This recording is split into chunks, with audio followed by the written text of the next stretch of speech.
I don't even know how to describe what we just watched unfold. One minute you think a dream is coming true at Daytona, and the next minute, it's completely ripped away.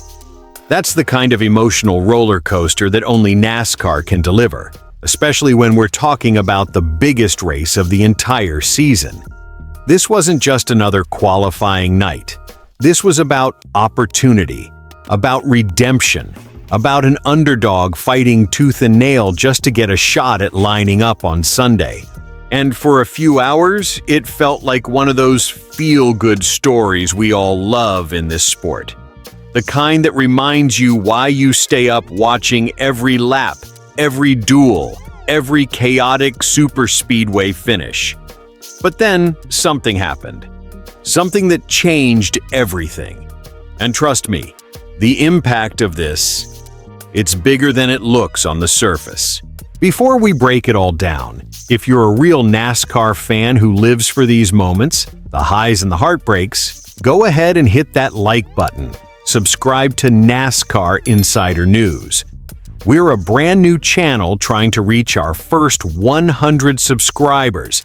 And if you love honest, fan-to-fan NASCAR talk, you're in the right place. All right? Let's talk about what just went down. The driver at the center of all this is Anthony Alfredo. And for a few hours, he believed he had done it. He believed he had raced his way into the 2026 Daytona 500. After missing the race last year, after knowing how brutally hard it is for an open team to fight their way into that 40-car field, he thought the job was done. And then the call came. Alfredo went on social media and said it straight up. I just found out we're not going to be racing in the Daytona 500 on Sunday because we were disqualified in post-race technical inspection. Can you imagine that moment? You're probably celebrating with the crew. You're thinking about lining up in the biggest race in NASCAR, and then suddenly, it's over. What hurts even more is how he reacted. There was no blaming, no finger-pointing, just pure disappointment and pride at the same time. He said, "I don't even know what to say right now. I hate it for Dude Wipes, all of our partners, and Beard Motorsports. Everyone worked so hard. We ran a phenomenal race, and I'm just proud of our effort." That right there, that's racer mentality. This wasn't just about him. This was about Beard Motorsports, an open team grinding for every opportunity. It was about sponsors like Dude Wipes investing in a shot at the Daytona 500 spotlight. For smaller teams, making this race isn't just prestige, it's survival, it's exposure, it's funding for the rest of the season. And here's where it gets even tougher.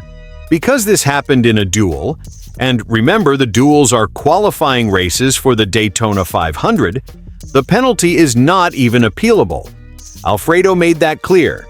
He said if this had happened in a regular points race, they would have filed an appeal immediately and hoped for an overturn. But the duels don't work like that. There's no second chance, no review process. It's final. That's brutal. Still, Alfredo didn't accuse NASCAR of targeting him. He didn't suggest anything shady. He admitted it wasn't intentional or advantageous, but he also acknowledged NASCAR has rules, and they enforce them. He said he wants to understand more and learn from it. And then, almost immediately, you saw the competitor come back out.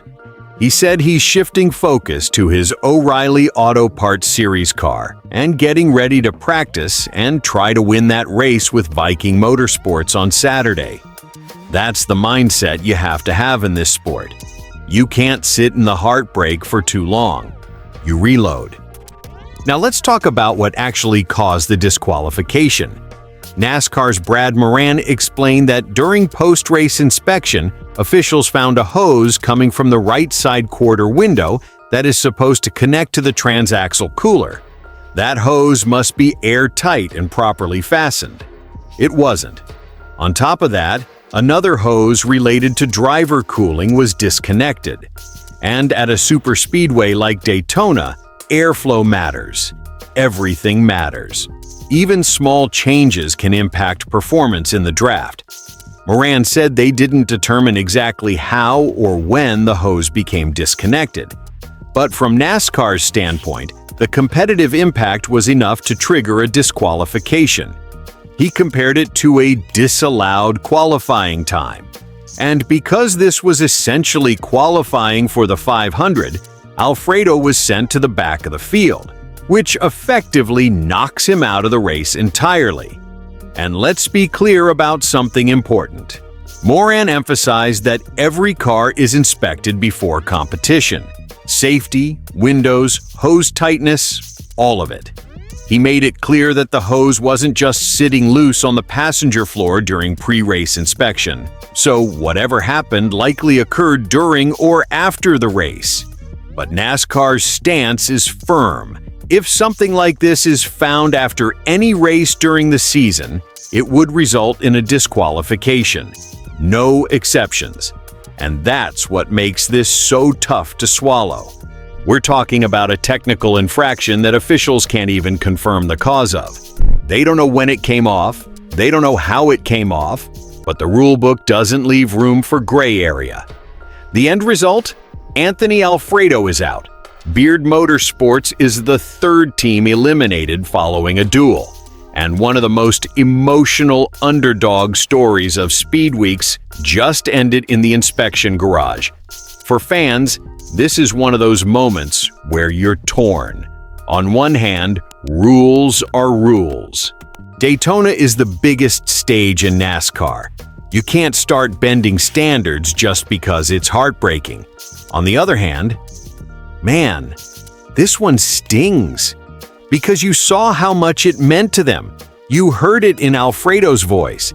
That wasn't anger. That was disappointment. That was a guy who knew how rare these opportunities are. And when you zoom out and look at the bigger picture, this reinforces something we already know about the Daytona 500. There is zero margin for error. Not on track. Not in the garage. Not in inspection. For open teams especially, one tiny issue can erase months of preparation in seconds. As we head into Sunday, the lineup is set at 40 cars. But it feels like there's one story missing from that grid. For Alfredo, this is another setback in a career that's already required resilience. But if there's one thing racers do, it's bounce back. He's already talking about winning in the O'Reilly Auto Parts series. That tells you everything about his mindset. For Beard Motorsports, this is a reminder of how razor-thin the margins are when you're fighting from outside the charter system. Every bolt, every hose, every detail has to be perfect. And for us as fans, it's another example of how cruel and beautiful this sport can be at the same time. The Daytona 500 will still go green. The 40-car field will take the start. But this moment is going to linger, because we all know how hard it is just to get there. If you felt that gut punch too, drop your thoughts in the comments. Do you think NASCAR handled it correctly? Or does this feel like one of those technical calls that's just hard to accept? And if you enjoy real NASCAR talk, the emotional side, the honest fan perspective, make sure you like this video and subscribe to NASCAR Insider News.